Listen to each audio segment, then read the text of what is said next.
Jubilez avec Jérusalem. Exultez à son sujet, vous tous qui l'aimez. Avec elle, soyez enthousiastes. Oui, enthousiasmés. Vous tous qui aviez pris le deuil pour elle. Que vous suciez le lait et soyez rassasiés de son sein réconfortant. Que vous tiriez le maximum et jouissiez de sa mamelle glorieuse. Car ainsi parle le Seigneur. Voici que je vais faire arriver jusqu'à elle la paix comme un fleuve et comme un torrent débordant, la gloire des nations.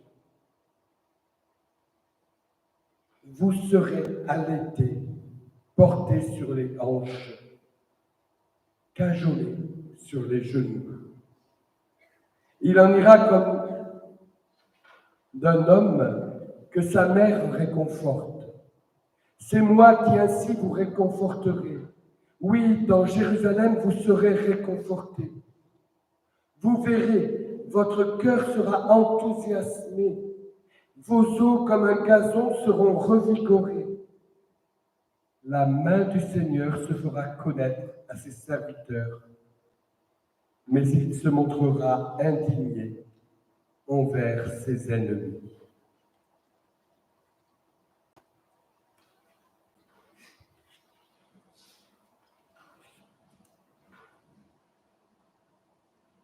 Il y a quelques années, lorsque ma mère est décédée, 15 ans environ après le décès de mon propre père,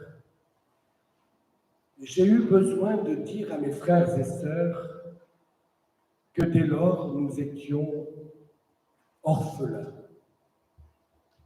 Et en écho à cela, de façon forte au plus profond de moi, j'ai comme reçu cette parole de Jésus à ses disciples. Je ne vous laisse pas orphelins. Juste avant que Jésus quitte ses disciples. Et puis j'ai reçu cette autre parole de l'apôtre Paul qui écrit aux Romains. L'Esprit Saint atteste, témoigne que vous êtes enfants de Dieu.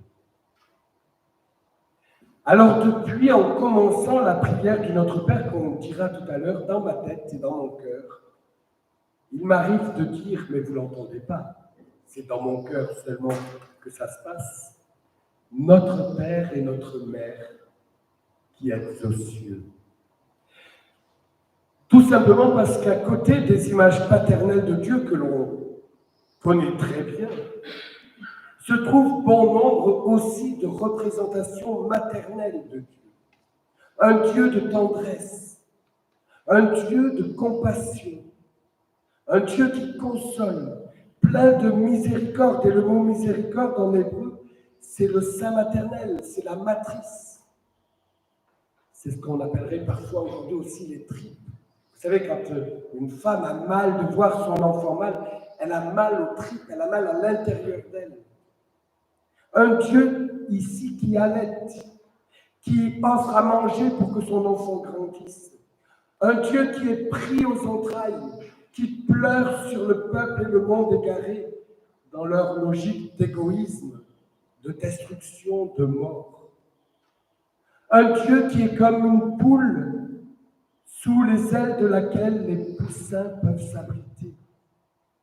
Nous avons affaire ici à un Dieu mère, au point que dans un livre intitulé « La cabane », qui est devenu un film, Dieu apparaît comme une femme noire, une mama africaine. Ça te parle, Sylvie? Oui. C'était pour voir si elle dormait. Mais non.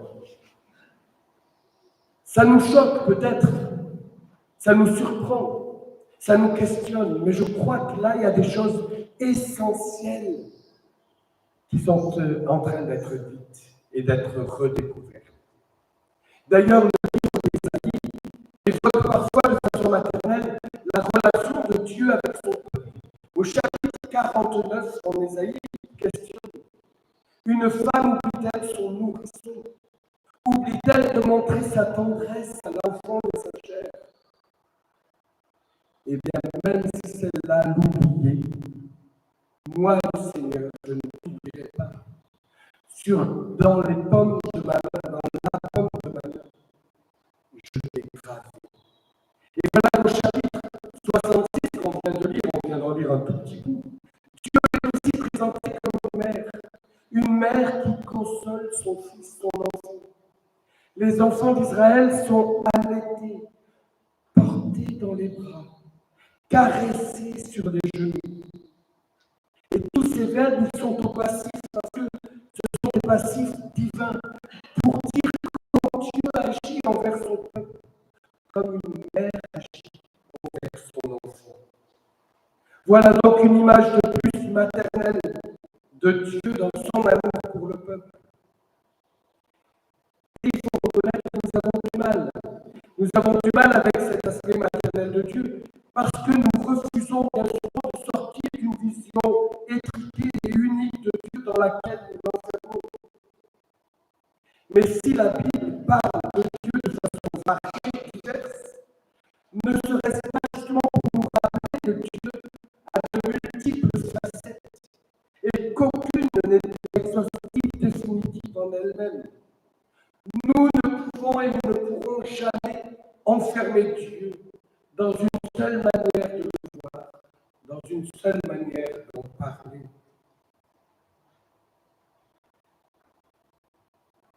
Le message d'Ésaïe est écrit à peu près au 500 ans avant Jésus-Christ, alors que le peuple d'Israël sortait d'une grande et profonde crise.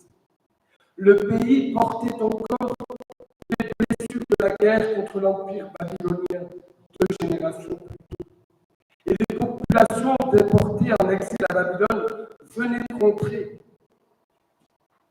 Et ils découvrent que tout est à reconstruire, y compris le temple de Jérusalem. C'est la désolation. Au lieu d'une joie immense, Dieu retrouve avec ceux qui étaient restés sur le territoire et ceux qui avaient été amenés à Babylone. C'est une amère opposition qui se met en place. Parce que la pratique de la religion était contaminée alors par des pratiques païennes et superstitieuses ramenées de Babylone. Il y a là des comportements sectaires, des exclusions qui empoisonnent la vie sociale et spirituelle d'Israël.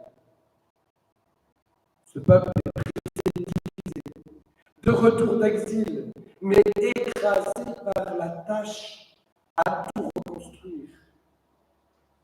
Mais ce peuple-là, ce peuple dont Isaïe et d'autres prophètes diront qu'il est adultère dans le sens qu'il va vers d'autres idoles, d'autres dieux que le seul Dieu d'Israël. Ce peuple-là, Dieu ne le juge pas. Dieu ne le condamne pas, ne l'écrase pas de culpabilité, mais il lui adresse des paroles de consolation en se présentant à lui comme une mère bienveillante et consolatrice. Dieu donc se laisse toucher, il se laisse émouvoir jusqu'aux entrailles face à son peuple. Et c'est ainsi que Ésaïe, je crois, est passeur de foi et d'espérance. Il porte la foi et l'espérance au peuple découragé, brisé. Il annonce entrevoir un avenir nouveau, ouvert par Dieu pour le peuple. L'amour et la compassion maternelle de Dieu sont la source comme d'une brèche au cœur de ce qui paraît bouché, un chemin devant les pas du peuple. L'amour et la compassion de Dieu signifiant la fidélité de Dieu à son alliance fondent l'espérance pour son peuple. Un peu comme une mère qui espère toujours, malgré tout, pour son enfant et son devenir, même au cœur de terribles crises et difficultés. Ce n'est pas un psychologue qui parle. Ce n'est pas un psychanalyste, ce n'est même pas un pasteur, c'est Dieu lui-même qui vient ouvrir ce chemin de vie devant le peuple. Et c'est quelques versets sont d'une audace inouïe à l'époque, dans la culture d'Israël marquée par un patriarcat souvent exclusif, par cette représentation maternelle de Dieu liée à la consolation, au réconfort, la réhabilitation possible du peuple. Ici, Dieu n'est donc pas un juge impassible et impitoyable. Parfois, c'est nous qui sommes juges impassibles et impitoyables pour le prochain, lorsque ce qu'il vit ou ce qu'il fait ne nous paraît juste. Et on le fait parfois même au nom de Dieu. Il faudrait parfois quand même qu'on réagisse et qu'on réfléchisse à ce que l'on vit dans ces cas-là. Prenons la place de Dieu. Dieu ici refuse d'être un juge impassible et impitoyable, mais il nous est révélé d'une sensibilité maternelle. Il se laisse prendre aux entrailles, il s'émeut face à son peuple. Et cette réalité-là peut faire renaître l'espérance. Espérance qui s'enracine dans la promesse de Dieu, qui console et qui consolera. En vous rappelant ici que le verbe consoler veut dire avant tout être avec le seul, la seule. Et c'est là, je crois, une définition omniprésente de Dieu qui se révèle comme étant avec, attentif aux situations vécues par le peuple, voulant toujours ouvrir une espérance, des lendemains qui chantent, même et surtout lorsque tout semble bouché, perdu, foutu.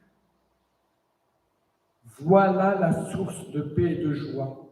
Voilà la source de renforcement de tout l'être, signifié ici par des eaux qui reprennent vigueur pour le peuple et pour toute vie.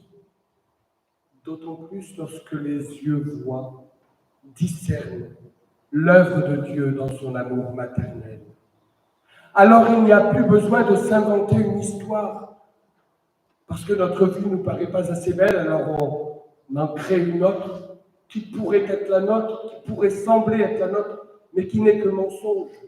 Mais nous pouvons être tels que nous sommes devant ce Dieu, qui nous accueille, qui nous console, qui nous prend sur ses genoux, là où nous en sommes tels que nous sommes. Cette image maternelle de Dieu, je crois, a le pouvoir de nous libérer de la peur que nous pouvons avoir vis-à-vis de lui-même.